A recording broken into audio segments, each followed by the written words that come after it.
Yes mga abay, ang lulutuin natin ngayon ay yakisoba. Yung version ko po ng yakisoba. Request din po yan ng kapatid ko na si Girly Urbe, nasa Pilipinas. So mga abay nga pala, yung yakisoba ko na to ay sarili ko lang version, hindi ko sinunod yung... Okay, let's put some kikuman. Yung tama.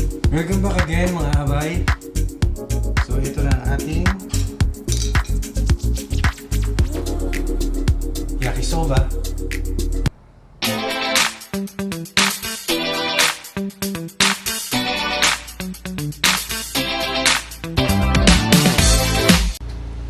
Good morning mga abay, blessed Saturday.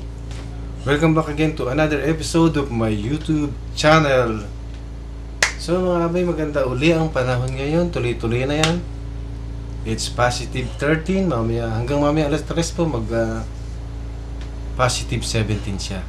Kaninang umaga po ay sumikat ang araw 6:35 at lulubog po mamayang 8:49. So mga abay, kamusta ang naging araw nyo?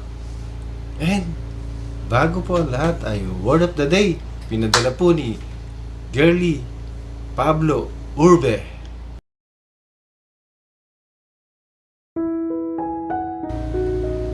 As much as you want to plan your life, it has a way of surprising you with unexpected things that make you happier than you originally planned.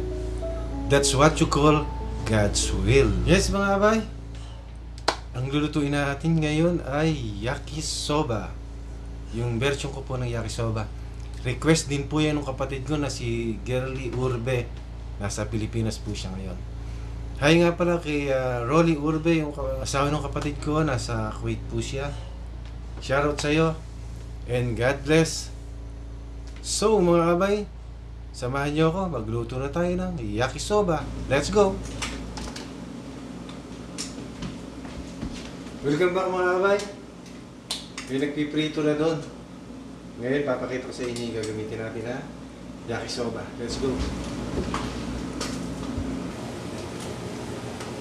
Okay mga abay, itong gagamitin natin. Meron tayong cook na hipon and pusit, carrot, cabbage, onion, garlic, ground pork po ang gagamitin ko kasi ang ginagamit talaga doon ay yung Nico slice. And then meron tayong konting rice wine.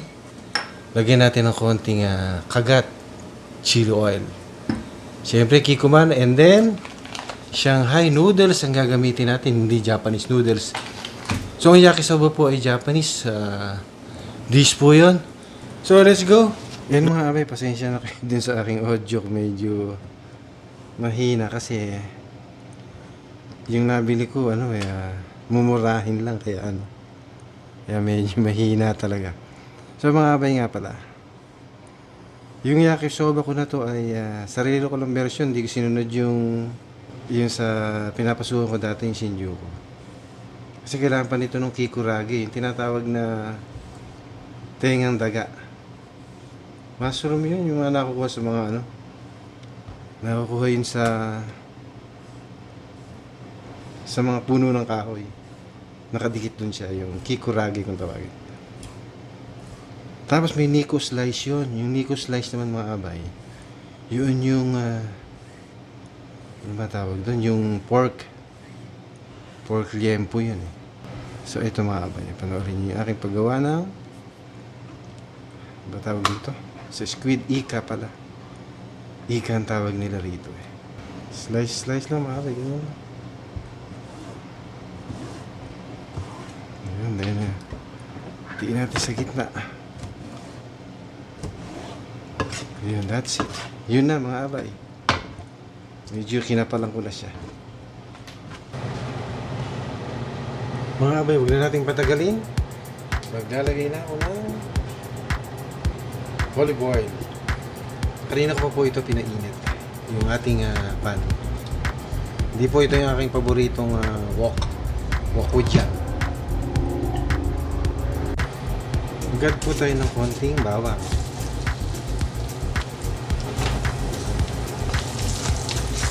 Sunod naman po natin dito yung ika o squid.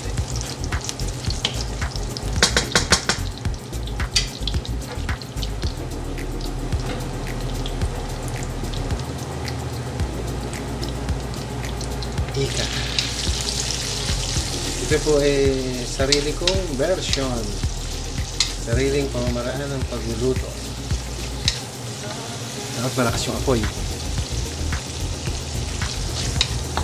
Ito mga abay, nakikita ko marami siyang version. So gagawin natin yung ating version. Yan. Add na po natin yung shrimp kasi luto na po ito. Pre-cook na siya. Bibili po yung sa grocery dito, luto na siya. Nakita niyo pa, inuna ko sinama ko po dito yung bawang. Mamaya po, hindi na tayo maglalagay ng bawang. Kasi kaya nilagay ko yung bawang para pampatanggal na rin yung lansa ng squid natin. Tsaka konting luto lang po dito. Ngayon medyo natanggalan tayo ng konti. Para hindi siya kumulat. Nilagyan natin ang kikuman. Ayun. Mahina po yung apoy natin eh. Dapat yung apoy ay malakas.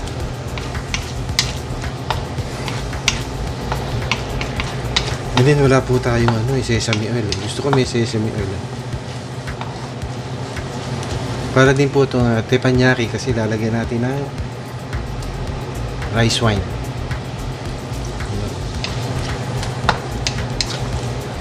Halo lang po. Tapos ready na. Hanguin natin. And then magigisa na ulit tayo para dun sa yakisoba. And then gisa ulit po tayo. Sesame oil. Olive oil pala. Wala po pala akong sesame oil. Ito po yung susunod ko na dyan na yan. Pagsasabayin ko na yun, sibuyas and bawang.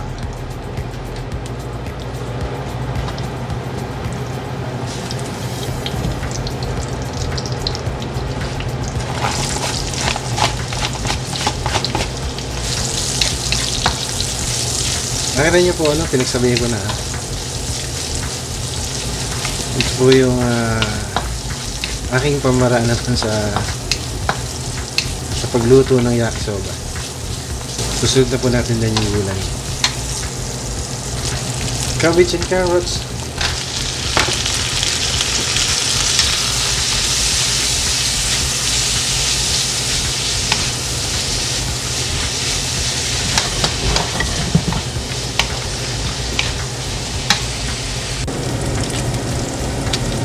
And then after po ng ika or squid and shrimp, ito na po ang isa pang sahog, ang ground pork. Pero usually yung ginagamit ko talaga dito yung Nico slice. So, wala po tayo. Ito na lang ang ginamit. Okay, let's put some kikuman. Yung tama lang po. Mag-add na lang tayo mamaya. And wag po kayo mag-a-add ng water kasi mag-water na siya. Ayan. Halo-halo. Magpo-produce na po kasi siya ng sarili niya water, yung mga gulay.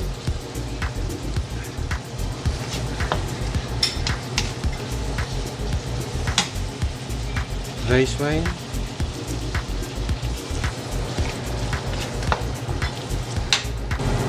Okay, let's add the giniling. Napaka-bankable ng ating giniling. Puro giniling na. 3 days na yung giniling. So, susunod na po natin dyan yung noodles. The Shanghai noodles. Wala po kasing mabili dito na sa amin. Na Japanese noodles. Yung po mas masarap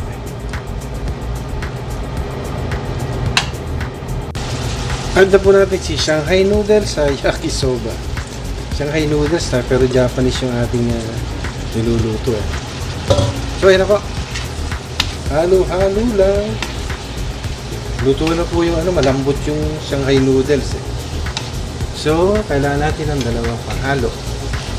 Hindi pwedeng shake Ayan po. Tapos mag-a-add na lang tayo ng kikuman. At saka konting chili oil para medyo may kagat siya. Kikuman. Okay na. Halo ulit. Hindi po tayo mag-add ng water.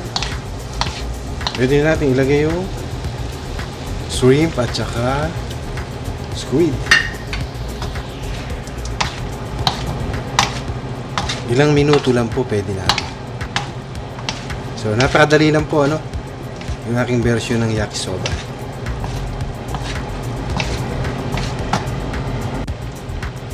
So, maglalagay po tayo ng rayu o chili oil. Rayu po sa Japanese. Matapang po kasi kaya konti lang nilagay ko. So, ito na po ang ating yakisoba with ano ba tawag ko dito? Yakisoba, pero ang ginamit po natin ay Shanghai noodles. Here we go!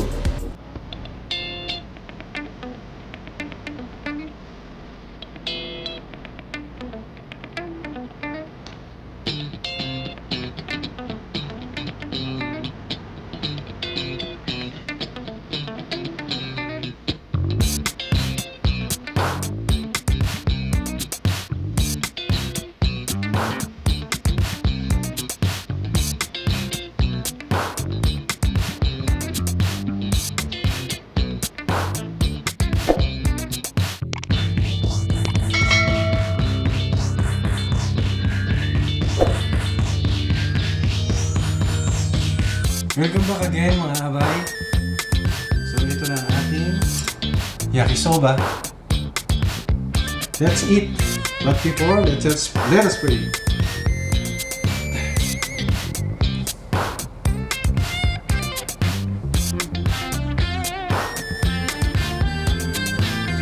Okay, kain tayo. Para sa inyo, walang subok.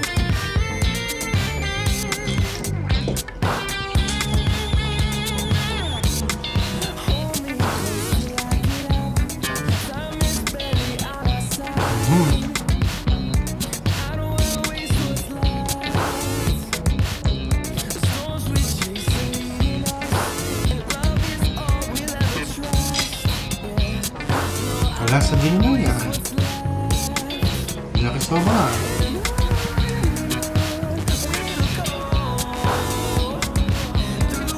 Kaya lang po, wala siya ano. Tsaka po itong squid. Malay ko sa kaluto ko, hindi siya masyado makuna.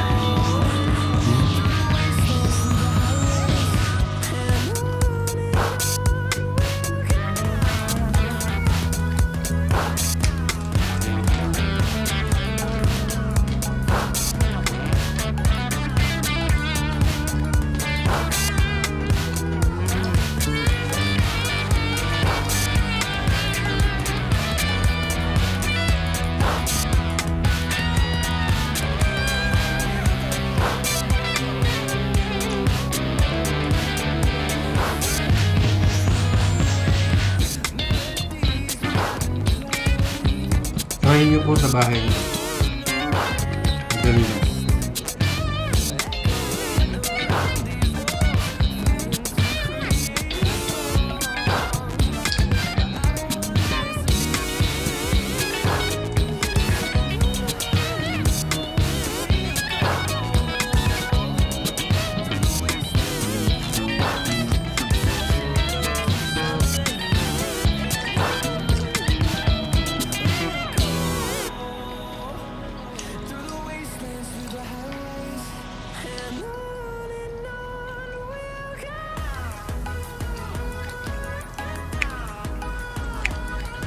Mas masarap po kung gagamitin natin dito yung Japanese noodles. Kasi ito po iba. Medyo malambot siya. Parang ang dating niya. Ito po yung ginagamit ko sa ano dati. Sa Luming Batangas. Yung noodles na to. Masarap to sa lomi.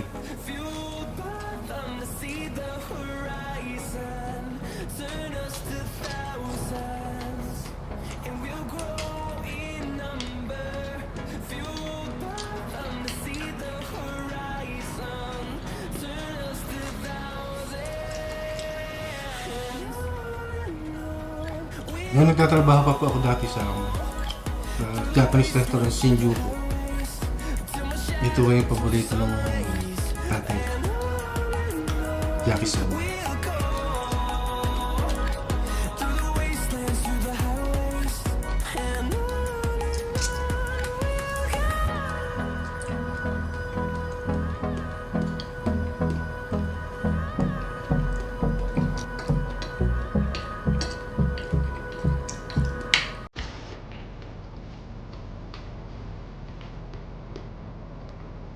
Ito pa pala yung request ng kapatid ko na si Girly Urbe. Nag-yakisoba daw ako.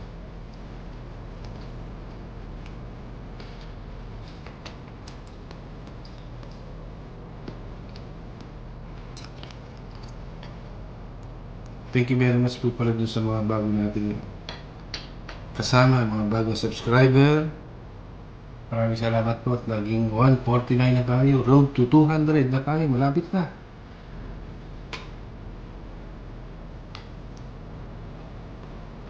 Thank you very much po sa pagsama ulit sa aking yakisoba.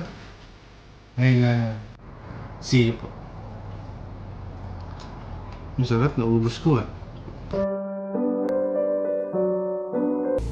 Welcome back again mga abay. Bible verse daily po tayo. Ito pababasahin. From John chapter 6 verse 20.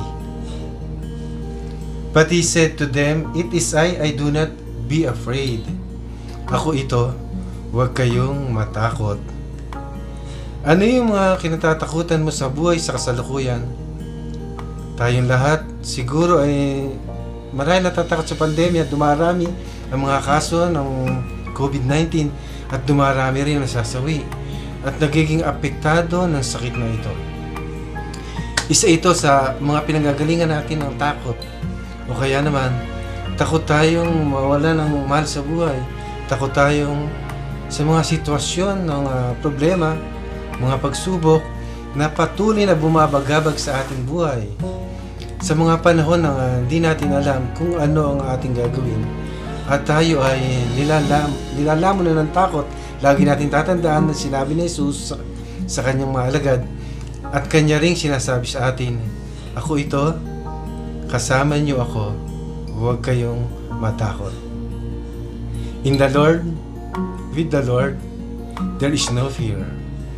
Wala tayong dapat katakutan sapagkat hindi niya tayo iiwan at pababayaan. God bless you.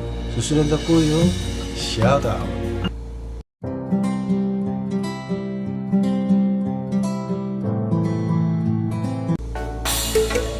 Hello again mga kabay, it's shoutout time. Nabusog ako dun sa kinain kong yakisoba, my own version. Shoutout po pala sa South Car Costume owned by Sir Johnny Garcia from San Pablo City. Jose Valdez from US. Paring Beach, kumusta na? Kay Sir Erwin Season ng Grovic Pharmaceutical. Relly De Castro, meron po siyang car paint job sa Chaong, Quezon. Kay Mile Codillo, classmate ko na taga Pambuan, Gapan City. Oliver Ben Suceso, Ricky Pangilinan, my cousin. Sir Arnold Briones po, nasa state po siya. And kay Erwin and Aiko Rolling Store, kasalukuyan po siya ngayon. Nag-iikot sa atin sa Santo Cristo Sur. And to God be the glory, digital printing owned by Girly Pablo Urbe. And Tita Gems, Sari-Sari Store. And siyempre dun sa aking nanay, Clarita F. Pablo. Maraming po salamat sa pagsama niyo uli sa pagluluto ko ng yakisoba, my own version. So, whatever you eat or drink or whatever you do it all for the glory of God. Kung ano man po yung ating pinagdadaanan sa buhay, malalampasan po natin yan. Tumawag po tayo sa Panginoon at magdasal, hindi niya po tayo pababayaan. Sabi nga po, there's a rainbow always after the rain. So mga amay, maraming salamat po. See you on my next vlog, Enric F. Pablo TV. here. Thanks for watching. Subscribe.